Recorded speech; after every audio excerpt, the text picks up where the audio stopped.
अस्सलामुअलैकुम स्टूडेंट, आज मैं आपको कोर्स कोड 8611 के यूनिट 3 का रिव्यू दूंगी। Teaching and learning in 21st century. 21st century की एजुकेशन पुराने सिस्टम से बिल्कुल डिफरेंट है। अब नॉलेज सिर्फ बुक्स तक लिमिटेड नहीं है, बल्कि internet, social media, research paper और ग्लोबल इंफॉर्मेशन हर जगह पे नॉलेज अवेलेबल है। Major changes in 21st century. Information explosion. पहले हमें सिर्फ रट्टा लगवाना सिखाया जाता था, लेकिन अब हमें सर्च करना, एनालाइज करना और इंफॉर्मेशन को अप्लाई करना आना चाहिए। Fast social change. सोशल और टेक्नोलॉजिकल चेंजेस बहुत तेज़ से बढ़ रही हैं। अगर स्टूडेंट अडेप्टेबल और फ्लेक्सिबल नहीं होगा तो वो पीछे रह जाएगा। Number 3, global connectivity. ग्लोबलाइजेशन की वजह से दुनिया एक ग्लोबल विलेज बन गई है। हर कंट्री एक दूसरे से कनेक्टेड है। इससे स्टूडेंट को क्रॉस कल्चरल अंडरस्टैंडिंग और कम्युनिकेशन स्किल्स डेवलप करनी ज़रूरी हैं। Number 4, media influence. मीडिया और इंटरनेट पर बहुत सारी इंफॉर्मेशन अवेलेबल हैं, लेकिन उसमें से कुछ सही होती हैं और कुछ गलत। इसलिए हमें क्रिटिकल थिंकिंग और एनालिसिस की स्किल डेवलप करनी चाहिए, ताकि हम वीक आर्ग्यूमेंट्स को समझ सकें और स्ट्रॉन्ग एविडेंस पे ट्रस्ट करें। Number 6, banking model outdated. अब स्टूडेंट को सिर्फ डाटा लेने वाले रोबोट्स नहीं, बल्कि प्रॉब्लम सॉल्वर्स और क्रिएटिव थिंकर्स बनाना होगा। Cooperative teaching and learning strategies. ये एक ज़बरदस्त मॉडर्न टीचिंग स्ट्रेटजी है। फोकस। कोऑपरेटिव लर्निंग का असल मकसद ये है कि स्टूडेंट कंपटीशन की बजाय कोलैबोरेशन पर तवज्जो दें। मतलब ये कि क्लास में स्टूडेंट छोटे छोटे ग्रुप्स में काम करते हैं, एक दूसरे की मदद करते हैं और अपने रिसोर्सेज, आइडियाज़ और नॉलेज को शेयर करते हैं। Benefits of cooperative learning. अब इसके क्या बेनिफिट्स हैं, क्या फ़ायदे हैं? Number 1, improve team work and communication. Team work और कम्युनिकेशन इम्प्रूव होती हैं। स्टूडेंट एक दूसरे से गुफ्तगू करना सीखते हैं, आपस में आइडियाज़ एक्सचेंज करते हैं और अपने थॉट्स क्लियर करते हैं। Develops respect for diversity. Diversity की रिस्पेक्ट डेवलप होती है। हर स्टूडेंट अलग बैकग्राउंड, कल्चर और सोच रखता है। जब ग्रुप्स बनाते हैं, ग्रुप में काम करते हैं, तो स्टूडेंट सीखते हैं कि अलग अलग सोच रखने वाले किस तरह से एक दूसरे को रिस्पेक्ट करेंगे। Number 3, encourages peer learning. Peer learning को प्रमोट करता है। समझाने वाले का नॉलेज इंक्रीज होता है और सुनने वाले का कॉन्सेप्ट क्लियर होता है। Number 4, promote democratic values. Democratic values develop होती हैं। स्टूडेंट अपना ओपिनियन फ्रीली एक्सप्रेस करते हैं। डिसीजन मेकिंग कलेक्टिवली होती है, जो डेमोक्रेसी का कल्चर डेवलप करती है। Effective group learning requires. अब इफेक्टिव कोऑपरेटिव लर्निंग के लिए कौन कौन से ज़रूरी एलिमेंट्स हैं? Positive interdependence. ग्रुप का काम तभी सक्सेसफुल होगा जब सब मिलकर अपना हिस्सा डालेंगे, अपने अपने हिस्से का काम करेंगे। हर स्टूडेंट की मेहनत ग्रुप की सक्सेस से डायरेक्टली लिंक्ड होती है। Number 2, individual accountability. हर स्टूडेंट अपना काम करेगा, किसी को फ्री राइडर बनने की इजाज़त नहीं होगी, मतलब सिर्फ नाम डालकर काम ना करना। Number 3, face to face interaction.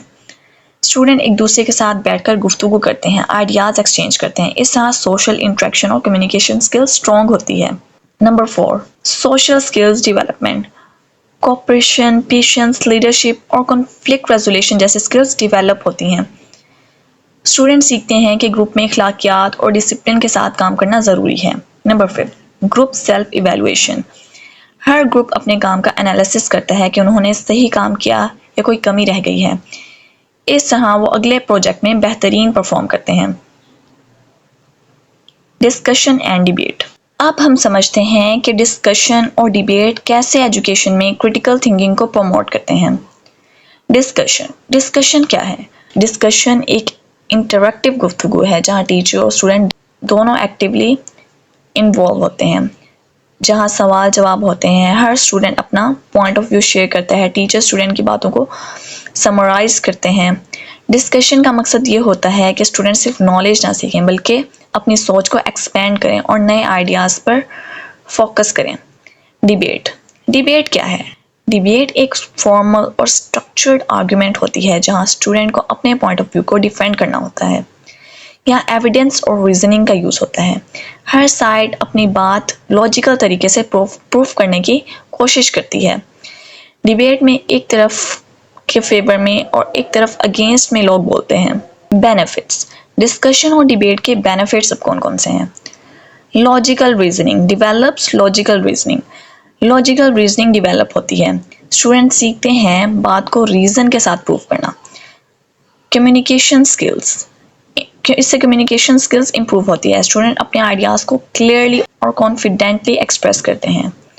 Critical analysis, critical analysis इससे आता है, स्टूडेंट सीखते हैं कि बात को सरफेस लेवल पे नहीं बल्कि डेप्थ में एनालाइज करना है। Guidelines for effective discussion. Number 1, clear purpose and rules. Teacher को शुरू में बताना चाहिए कि डिस्कशन का एम क्या है। Encourage participation of all students, shy students को भी इन्वॉल्व करना, पार्टिसिपेशन में इनकरेज करना। Use open ended questions, open ended questions का यूज करना जहां मल्टीपल आंसर्स पॉसिबल हों। समराइज की पॉइंट्स, आखिर में टीचर मेन पॉइंट्स को समराइज करें ताकि क्लैरिटी आए, ताकि स्टूडेंट को बात क्लियरली समझ आ जाए। Debate styles include formal parliamentary debate, जैसे पार्लियामेंट में होता है, एक तरफ फेवर में बोलना होता है और दूसरी तरफ अगेंस्ट बोलना होता है। पैनल डिस्कशन, मल्टीपल एक्सपर्ट या स्टूडेंट एक टॉपिक पर अपनी राय देते हैं। रोल प्ले डिबेट्स, स्टूडेंट किसी और रोल में अपना पॉइंट प्रेजेंट करते हैं। Critical question answer forums, rooted in Socratic method. Critical pedagogy का एक बुनियादी आइडिया ये है कि नॉलेज क्वेश्चंस के ज़रिए इंक्रीज होता है, मतलब टीचर स्टूडेंट से ऐसे क्वेश्चन करते हैं जो उनकी जहनियत को चैलेंज करें और उन्हें डेप्थ तक सोचने पर मजबूर करें। Teachers uses question to challenge assumption, teacher सवालात का इस्तेमाल करते हैं असम्पशन को चैलेंज करने में और गहराई तक सोचने पर मजबूर करने के लिए और टेस्ट करने के लिए किसको, अंडरस्टैंडिंग को। टाइप्स ऑफ क्वेश्चंस, टाइप्स कौन कौन सी आप क्वेश्चन की। कन्वर्जेंट क्वेश्चंस, कन्वर्जेंट क्वेश्चन कौन से होते हैं जिनका सिर्फ एक सही जवाब होता है। डाइवर्जेंट क्वेश्चन, जिसमें मुख्तलिफ नज़रिए और जवाब हो सकते हैं। एवेल्युएशन क्वेश्चन, जिनका जवाब जजमेंट और ओपिनियन पर डिपेंड करता है। Bloom's taxonomy in question answer.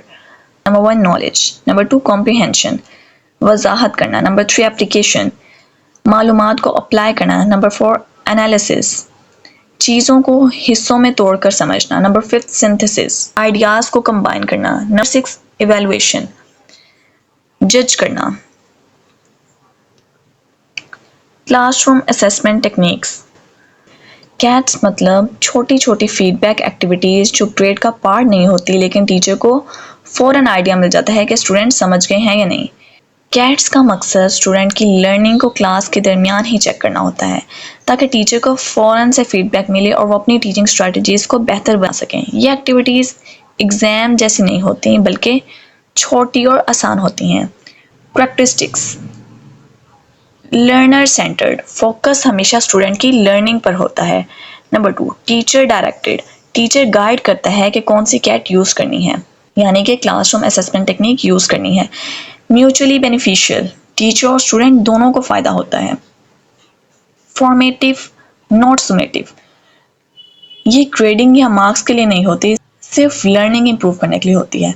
Context specific, her class और हर सब्जेक्ट के हिसाब से कैट्स अलग होती हैं। ऑनगोइंग फीडबैक लूप, ये एक दफ़ा का प्रोसेस नहीं बल्कि रेगुलर बेसिस पर होती रहती हैं। Rooted in good teaching practice, ये बेहतरीन टीचिंग का हिस्सा है जो लर्निंग को ज़्यादा इफेक्टिव बनाता है। Examples of cats. Number 1 background knowledge form, topic start करने से पहले टीचर छोटी सी एक्टिविटी या क्वेश्चन देता है ताकि टीचर ये समझ ले कि स्टूडेंट को पहले से कितने नॉलेज है। नंबर 2 मिनट पेपर, क्लास के एंड पर स्टूडेंट को 1 मिनट दिया जाता है ताकि वो लिखें आज क्या सीखा, कौन सा सवाल अभी भी क्लियर नहीं हुआ। नंबर 3 म्यूडियस पॉइंट, स्टूडेंट से पूछा जाता है आज का सबसे कंफ्यूजिंग पॉइंट क्या था। इससे टीचर को फ़ौरन पता चल जाता है कि कहाँ पे स्टूडेंट को मुश्किल आ रही है। Number 4 problem recognition task, student को एक प्रॉब्लम दी जाती है और पूछा जाता है कि इस प्रॉब्लम के पीछे कौन सा प्रिंसिपल या कंसेप्ट अप्लाई हो सकता है।